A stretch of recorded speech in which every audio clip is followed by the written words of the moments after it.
This is an item that I've been waiting for over 5 years now. And you can see the two road numbers, and I'm talking about road number 2007.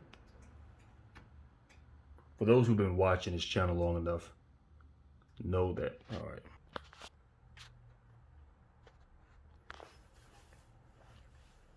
This is a item that I've been waiting on from Rapido for more than 5 years now. I've been waiting for this ever since they made the announcement of it, and I believe it was sometime in late 2015. And I'm talking about road number 2007. As you see, I got it lined up next to road number 2017, which I've had this FL9 since 2015. So over 5 years, I've had this FL9 with the red, gray, and blue paint scheme. Now I have the MTA version of the FL9 with the blue and gray and black paint scheme. Now these are the rebuilds that they've launched. They've been waiting for years. I don't know why they decided to put these on the back burner. And what I'm going to do is I'm going to discuss what it is that I like about this locomotive and what I dislike about the locomotive. I'm not going to talk about every single detail and all the nooks and crannies. Y'all know I don't do that in this video or in these videos. I pretty much display operations. However, it's probably going to be a little while before I do another operation video. There's a couple of things I need to get in order to make a successful operation, and just depending on what I'm deciding to do moving forth in the future, as far as my living circumstances, will determine how quickly I can actually produce another operational video.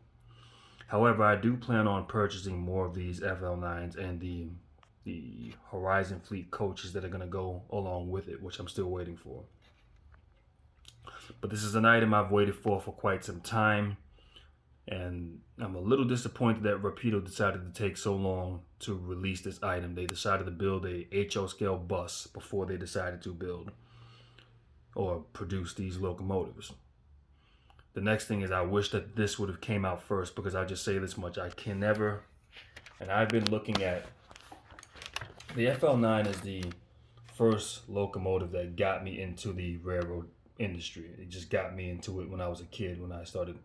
This is one locomotive that I remember seeing passing by heading southbound to Grand Central Terminal from Wave Hill Station. So this is what really sparked my interest. So pretty much this is what sparked my interest, and this is what I've been waiting for quite some time. So with that being stated, what I will say is this: I'm going to get into some things that I like about the locomotive, and some things, or some complications better yet, that I'm having with the locomotive. I don't necessarily understand that. Typically when I buy Rapido products, I have a lot of success with it, but for whatever reason, it's been seemingly two items that I've purchased, I would say, within the past 2 years that I've had issues with. So nonetheless, let me go ahead and just get right into it. So this is a rebuilt version of the FL9. However, we know that they released these first, and I think this is what I was getting ready to say, what I just lost my train of thought on. There's a locomotive with the steam generator details. Now, I got a missing handrail at the top. I know I got to get that glued back on when I get a chance. I put it back in the box. But this one has the steam generator details. This one has head and power receptacles, radiator cooling fans, an exhaust muffler.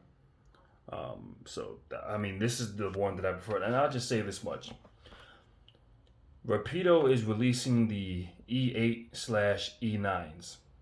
And this is one thing that I've noticed that is very typical and very common, and very annoyingly common, if that's even a word, is with a lot of these model railroad manufacturing companies that produce locomotives. It doesn't matter whether it's HO scale, N scale, O scale, probably even G scale. Typically, when they produce passenger locomotives, what I've noticed that a lot of these companies like to do is to produce passenger locomotives with steam generator details. Now, I've gotten into seeing these FL9s when I was a little kid, and we're talking about into the early 1990s. And I've tried to look up some YouTube videos that actually showcase the FL9s that were running in steam, running or operating steam heated coaches. And even though I have some steam heated coaches for the New Haven, I have never seen any of these coaches in action. I've never seen an FL9 or any passenger locomotive that uses steam heat to operate heating inside of a passenger car. Now, we know it at one point in time took place, but what I'm saying is this is a technology that has been obsolete for a very long time. And I'm a fan of steam heating systems, just not when it comes down to passenger trains. I'd rather inside of a home, not a passenger train, or that's just my personal opinion. So what gets a little frustrating is when I see every single company producing, just like Rapido is going to produce the E8-E9s with steam heated details. And I'm sitting here just trying to wrap my brain around this because they produced a fleet of those locomotives, most of them which were converted to having head end power details, not steam heated details. But yet and still, these companies are still continuing to do the same thing. This is no different than Lionel. This is no different than MTH. As a matter of fact, Rapido is the only model railroad manufacturing company that has taken it upon themselves to make more of their locomotives with head end power details. There's only a few other companies that I can think of for any manufacturing company that decided to build the the F59 PHIs. Those have head end power details, but of course they don't produce a HEP sound file to go with it. So you have Athearn Genesis that produced this. Well, not the Genesis, it's in their Ready to Roll series. You have MTH that produced this in O scale. I believe Lionel had produced one of their own in O scale. And who else? I think that's about it. Maybe some G scale companies and manufacturers. I don't know. I'm not too familiar with G scale, and I don't deal with N scale at all. However, in addition, I believe it was True Line Trains that made the MP36 PHs that have the head end power details, but they've gone out of business from what I understood, I believe sometime back in 2015. They actually produced a HEP sound file for their MP36 PH, if I'm saying it right. And it is the same sound file that Rapido has used for the rebuilt F40s and the rebuilt FL9s, and even their RS18 with the coaches. I can't think of the name of the coaches. I bought a set of those, and that's another locomotive that I'm having problems with. It doesn't pull any traction. I got to send it back into the Rapido factory and try to get that thing fixed. However, this video is not about that. The HEP sound file is a sound file that's the same recording that was in the F40s, the rebuilt F40s, that is installed in this one, and also that's inside of the RS18. Now, one of the things that I've tried to remain in communication about, I believe it's Bill Schneider. I believe he's the guy who was in charge of this project at Rapido Trains Inc. And I spoke to him a few times over the phone, and I left him a couple of emails. And what I tried to suggest to him is to get a re-recording of the HEP sound file, especially for the FL9s. Because the FL9s, these locomotives have a hydraulic powered radiator cooling fan that gives off a high-pitched whining whenever the motor comes on to actually cool down the engine itself. You can actually see the radiator fans right here. I will get you a better look at that in just a little bit with a light on. But I actually did several recordings of this. Y'all have seen the recordings that I've done. I mean, I've recorded the F40s, the ones that Metro North runs. The only problem with those is those radiator fan motors are constantly on. They just stay on throughout the entire time they're running the HEP generator. But there was a time back in 2015 over the summer when I took a ride to New Haven. And at that time they were running the Shoreline East, and these were the New Haven painted GP40s. PHs that were now painted in the CT rail paint scheme. And what I did was I stood outside the locomotive as the HEP generator was running, and I recorded it. And you can actually hear the radiator fan coming on and off. And what you hear whenever you hear that high-pitched winding is the hydraulic motor for that fan actually cooling down the engine. So I tried to talk to Bill Schneider about actually producing something like this, or replicating that sound file, or hell, even if they would have sampled it off of my recording, that would have been perfectly fine. So I tried my hardest to get that done, but unfortunately I didn't have any luck. I don't know if he even checked my emails. I wish they would have. And I wish Rapido would actually take the time. I wish all of these companies would actually rather take the time to record an additional HEP sound file. I believe one of the problems that are going on with Rapido and some of these companies that record their own sound files is that they're recording from inside of the engine room. And although people might think, oh, I can get the best sound inside of the engine room, the problem is when you're in that engine room, and I know this from experience because I used to be a mechanic that used to work on a railroad.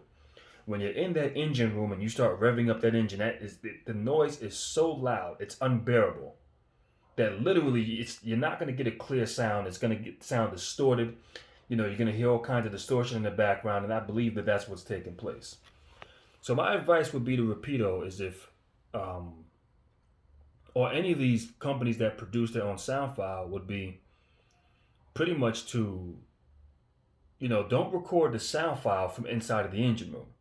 Record it from outside the engine room. That way people can actually hear what they're actually hearing when they stand outside. People are not going to hear what it sounds like when you're inside of the engine room. Why? Because nobody's in there. Not even the engineer. Nobody wants to be inside of the engine room when you're revving up an engine. It's too loud. It's just ridiculous.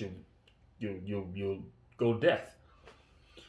So with that being stated, also what I've noticed, and I have a keen ear for listening to how engines actually sound.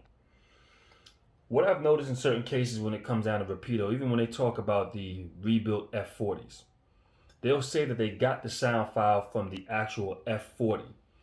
And I can tell behind whether it's the original F40 that they built in the yellow and gray paint scheme, or whether it's the rebuilt F40s with the green paint scheme, or the ones that have been painted for the 40-year anniversary.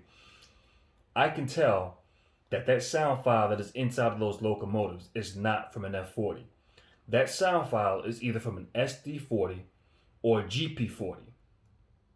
Those are the two locomotives that comes from. I could just tell by the way it idles. These locomotives, these F40s, especially from Via Rail, have a distinctive sound. They don't sound like your typical F40. They have more bass in them. I don't believe they have that same high-pitched screaming that you'll hear out of an Amtrak F40, a Metro North F40, or New Jersey Transit F40. These have more of a bassy type of sound. So I wish they wouldn't actually put inside of their their operator's manual, the owner's manual, that we recorded the sound from the actual F40 and they say the same thing when it comes down to just the sounds in general, when I can clearly tell that the HEP sound file that you're using was a sound file that you got that was already on the ESU Lock Sound programming system from 2015. I can tell that the sound file that you say was recorded from an F40 was actually done either by a GP40 or an SD40.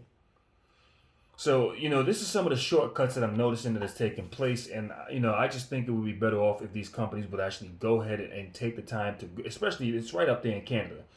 The company, Rapido's right out there in Canada. They can easily go ahead and just grab a sound recording from Via Rail. That's just my piece of advice. So with that being said, let me get into this real quick right now. And I'm not going to get into all the details. I'm just going to scroll right past it, let y'all take a look. As far as the cosmetics wise, I love the way the locomotive looks. Under framing, you see the third rail contact shoes. It has the 3-axle truck at the rear.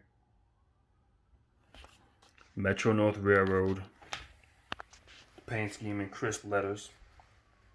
The back of the locomotive, which looks slightly different from the original steam heated locomotive. You can see the head and power receptacles at the rear of the locomotive. And you can also see the head and power details, the radiator cooling fan, which you can actually see the fan blades in there. That's a beautiful, that's classic. And then you got the muffler. The only thing I'm confused about when it comes down to the muffler is the muffler gets piped in the front of the front of the top of the locomotive, and then the back, it gets piped back into the same spot, when I would think that the muffler would actually stick up. So I'm not sure whether that was a mistake or whether that's the way they actually set these things up, which I don't think it was. But at the time when they had the FL9s in service, when they took them out of service, I wasn't able to actually get footage of them because I didn't have a camcorder. I believe they took them out of service in 2008 or 2009. And at that time, when they still were running them in service, they were running them in branches like Danbury or places in Connecticut. And I had no way of being able to go up there to get it at the time. I didn't have a car. I didn't have the means of traveling. So I would go to Riverdale. And of course, at that time, all they were running were P32s. So just comparing this to the original FL9, and I'm just going to say this once again, I really wish, because I want to buy the E8s that are coming out, but I don't want to buy locomotives, passenger locomotives, with steam heated details and steam heated sound files. I want my passenger locomotives to have head and power sound files. Now, what I do recommend that they should do is to not only get an additional recording of a locomotive that runs with a Caterpillar engine, but also to get a recording of a locomotive that runs with a Cummins HEP generator. Also, in addition to that, I would say go ahead and record some of the older Jeep 40s and even some of the older FL9s, because they still have that hydraulic radiator cooling fan. And what you want to do is you want to actually sample that sound file, because what it really sounds like, it sounds more like a leaf blower that you would use in the fall. It has that same kind of winding, high-pitched sound. As a matter of fact, when a lot of these model manufacturing companies talk about some of these older locomotives, they'll talk about how residents had complaints when they left the engines idling with the HEP running, because they would hear that high-pitched winding sound. So I just don't understand how they acknowledge this, but at the same time, they don't actually take the time to install an actual sound file that's in there. As a matter of fact, I think it's on the Cato F40s, the Amtrak and the Metra F40s. When you put that thing in notch 8 to replicate head and power, what you're going to hear in addition to that engine, to that prime mover going up, is you're going to also hear the sound of a radiator sound file or a radiator fan kicking on and off. That's pretty much or similar to what that sounds like, just with a deeper pitch. So that's one of the things I wanted to mention. So let me cut the light off really fast. Let me get into some sounds. What I will say is here's some of the complications that I'm running into with this locomotive, with the newer FL9. You see, I got the step light right over here on the fireman side or the conductor side. But on the engineer side, I don't have any step lights. So that's a problem. Problem number 2. Now, I've only begun to fiddle around with this thing. And typically what I like to do whenever I get these locomotives, I like to adjust the sound file of the prime mover and the head and power. Anybody who's looked at any of my videos knows that I keep the HEP roaring. I put that sound file as loud as I all the way up to maximum. That and the prime mover, I leave them at all the way at maximum. Because this is typically what you're going to hear when a locomotive pulls into a station. You're going to hear the sound of that HEP, and in many cases the HEP is going to be so loud, if the prime mover is in idle or if it's not notched up, it's pretty much going to be louder than the prime mover in idle. So that's the reason why I do that, because I like to replicate something that is realistic. So that's what I've noticed with that, is I'm not able to put that sound up all the way at full volume. It just stays at one spot. Now, I follow the instructions on the operator's manual, and I managed to get the prime mover sounds. I can adjust that to high or as low as I want it to be. But as far as the head and power, I don't have any control over that. That just stays in one sound at one setting, and that's it. So let me just go ahead and turn on the HEP so y'all can hear what it sounds like.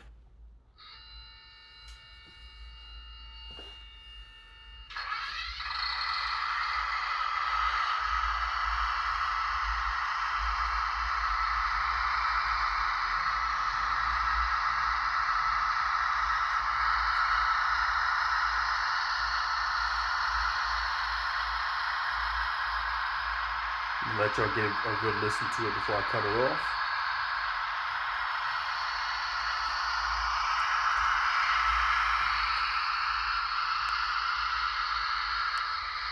Okay. Let me cut that off. Well, let me just let this guy with his car pass by with his music. He blasting music so loud it's ridiculous over here.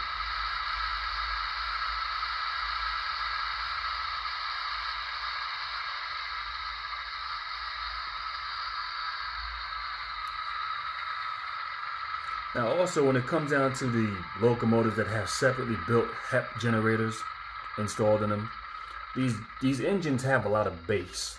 And this is another reason why I wish that Rapido or Lock Sound or somebody would actually take the time to get an additional sound file that has more bass to it, because that's what you're really going to hear is that bass whenever you hear this pulling into the station. Now the problem with this, or what I don't like about not being able to adjust the volume, is when I turn on the prime mover, pretty much you're not going to hear the HEP the way I would want you to hear it. Like when I run the F40s, when you've seen those running in my videos, you can hear that going along with the prime mover, but I put the volume up so loud on the HEP and the prime mover that you can still make them out. But anyhow, let me go ahead and go through a couple of sounds. Let me go to the bell. It's a steel bell, I would say my favorite bell. Let's do the horn.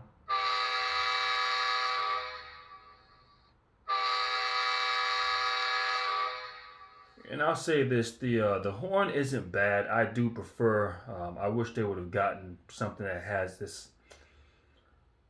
I guess I'll say this much. I heard a horn sound file from ESU Lock Sound that sounds pretty good.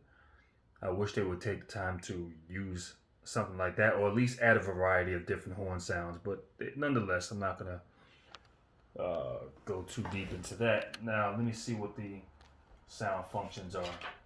I'm going to put the light on. And oh, this is a feature that I did not notice about the headlight. When you start the prime mover, if you have the headlight on, the headlight starts to actually dim, as if the same way that, I mean, I thought that was a good feature. Let me go ahead and just show this to you real fast.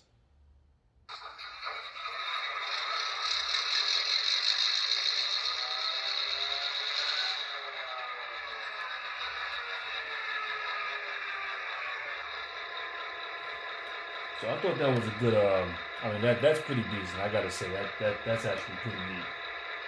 Okay, so let's see. Dynamic brakes. I'm not gonna run the locomotive, so unfortunately I won't be able to play that for you because my track is so dirty and I got things situated to where in order to get the material that I need in order to clean the track, it's gonna really create a real big hassle. But let me use the drive hold and actually rev up the engine. Let me first try the marker lights. White. Now this is what I've noticed about the marker lights. If I have the locomotive direction facing forward, the marker lights are white. If I turn it in reverse, the marker lights are red. Which I would say that's inaccurate, because the last time I checked, the FL9s only had one color of classification of lights as far as those lights are concerned, and it's red, because they're marker lights. It's the passenger locomotive.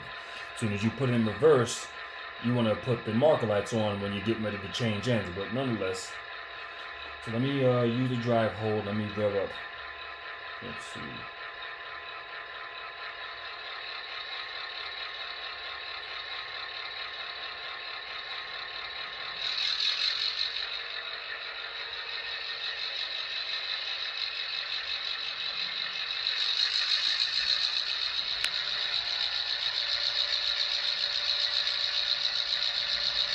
And what I will say, this is a newer recording of the prime mover sound file. I will give them credit on that. However, let me bring it down for a second as I'm saying this, because there's a couple of things I want to mention. But yeah, let me just turn. Oh, so that light finally came on. See, I don't know exactly what's going on here. So that light just came on. Now, is the other light still on? Okay, so at least I know both of the step lights are working. Let me say this much, what I like about the sound. let me turn off the prime mover sound for just a second. I'm gonna put that back on because it's something that I want to demonstrate that I think they really did a good job on here. So I'm gonna just call this right down the middle. The prime mover sound, they did a better job. They did a good job with the sound because it's more, you can more or less hear it in depth on how it sounds compared to how this one here sounds, the original FL9s that they made. In my opinion, this locomotive more or less sounds like an MP15. It sounds clear. Don't get me wrong. The sound is great. It just doesn't sound like it matches this particular locomotive. Because I've been around enough of these FL9s and know that when you rev them up, they start screaming.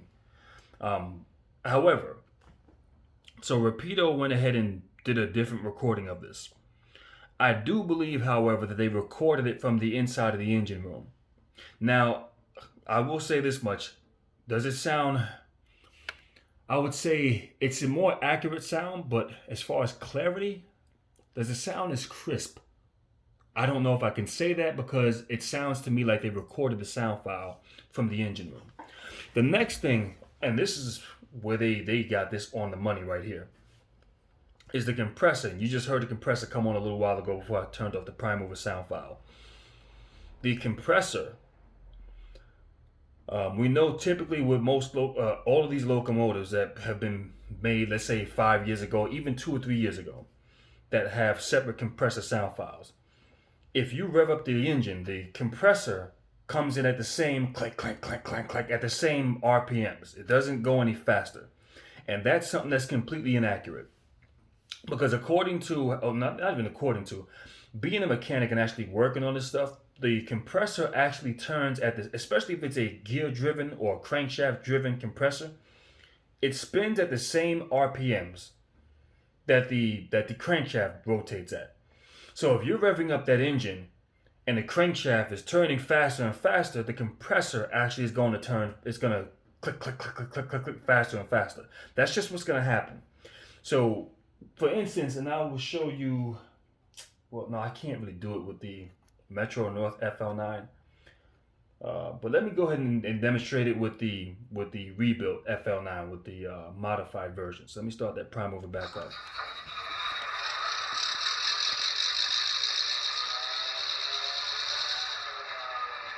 And like I said, I'm not going to move it because the track is dirty and the thing will stall out on me, so I don't want to go through that hassle right now.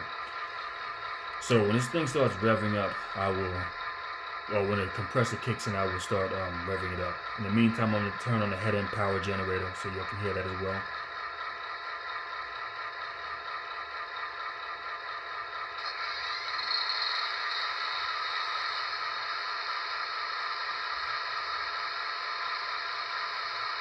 And I want you to hear what I mean when I say the compressor actually, the RPMs of the compressor actually increases with the prime mover RPM, which that's beautiful. However they did that, that's more or less what I'm talking about. But yeah, let me cut this head and power off because I want you to hear this clearly. I'll put that back on in a second.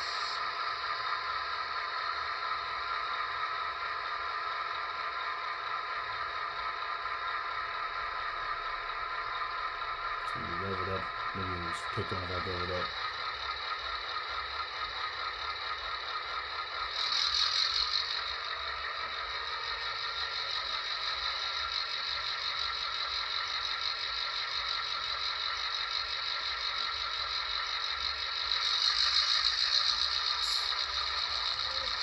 There goes the compressor.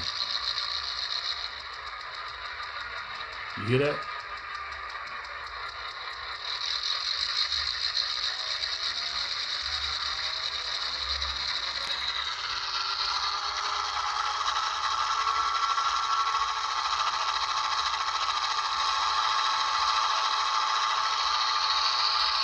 I don't know if you already hear that, but the compressor actually rotates and mimics the same RPM rotation of the prime mover. Now that's the way that's supposed to be done. That is beautiful. I have absolutely no complaints about that. However, I do believe that they recorded this sound file from inside of the engine room. However, it does sound great. I'm not gonna knock it. The sound, it sounds really good. But let me rev it up. Let me turn on the HEP. Y'all can listen to it with the head-end power, and then I'll rev it up with the head-end power on and tell me what y'all think.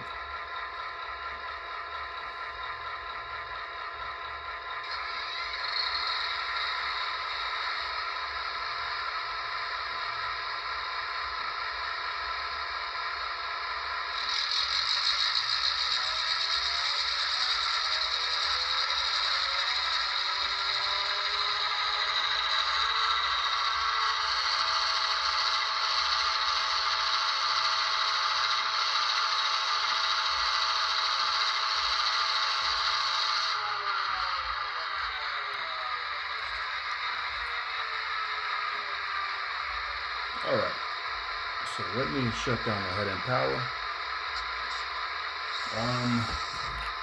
I'm gonna try something else because this is something else I was having a problem with. Now, like I said, I'm not gonna be able to move the locomotive, so there's gonna be a lot of stuff that I'm not gonna really be able to do. But the Grand Central Terminal mode, I was having a problem with that. So let me see if I can get that going.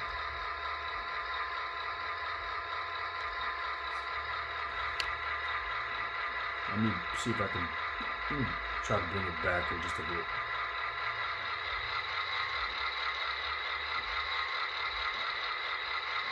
Hold on, let me take the drive hold off. Hopefully it doesn't stall on me.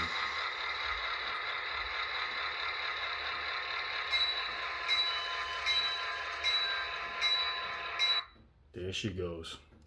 The track is dirty as all hell. So, okay. So Grand Central Terminal mode, I'm not having any luck with that.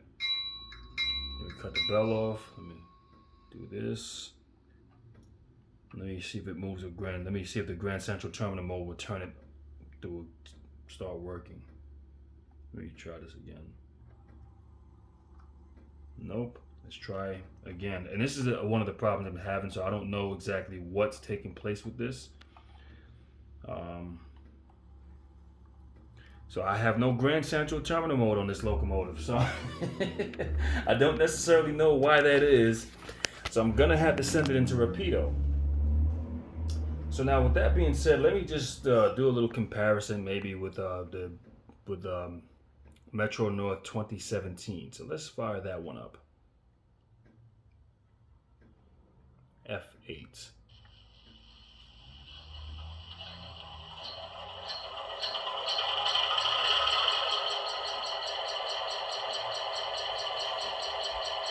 And another thing that I've noticed is that the horn, the K5LA, is loose. I'm not necessarily sure why that is either, but I'm going to have to send it into Rapido, have them take a look at it. I know if I try to move this locomotive, I'm going to have a problem with it. But let me see if I can bring it forward just to...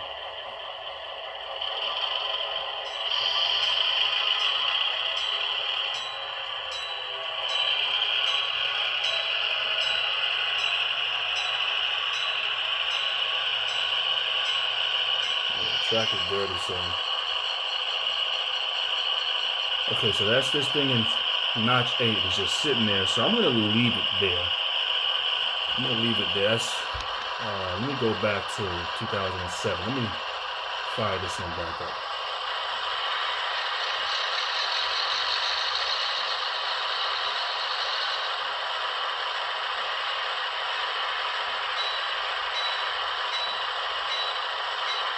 Use the drive hold, fire up.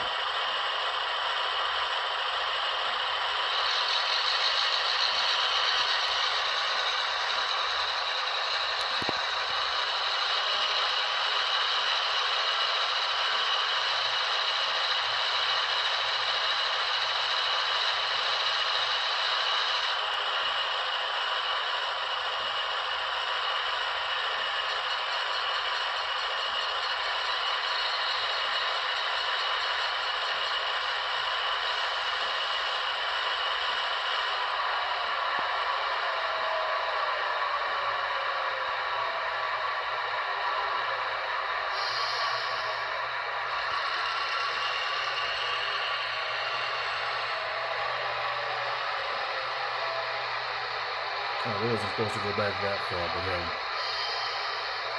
Alright, so those are some of the issues that I'm having with this modernized FL9. So chances are I'm going to send it back into Rapido, have them take a look at it, see if they can get some things going with it. The next thing is, I wish they would have installed the ditch lights on here. I don't know how to install them. I hope they actually make a video showcasing how these things can be installed. Me, I'm not really the type of guy that has a whole lot of patience for stuff like that, so chances are when I send this thing back into them, see if they can get something done with this horn so it's on there nice and sturdy, and maybe they can possibly get the ditch lights installed on this locomotive, because I would like to have that done. Another thing I'll briefly, let me shut down 2017. Let's go to the back of of this modernized FL9. Okay, so you see that we got the rear headlight on. So I think, let me take a look at the manual really fast. You gotta excuse me, I'm doing this on my cell phone camera. I typically would do this in a camcorder. Rear headlight, that's F13. Oh, boy, I'm hitting the wrong buttons at the wrong time. Alright, let me switch this up.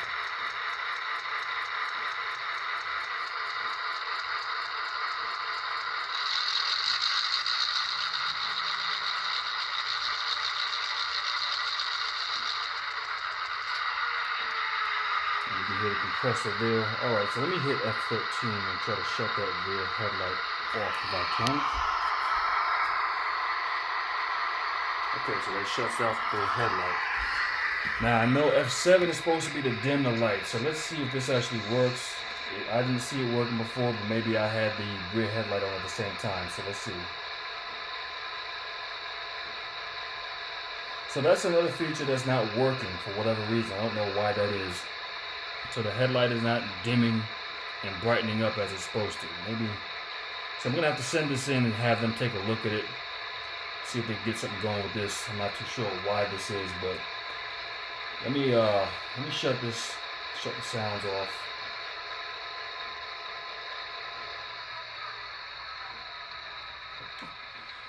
So I wanted people to take a look at this. Aside from that, I mean, it just has a few minor hiccups with it.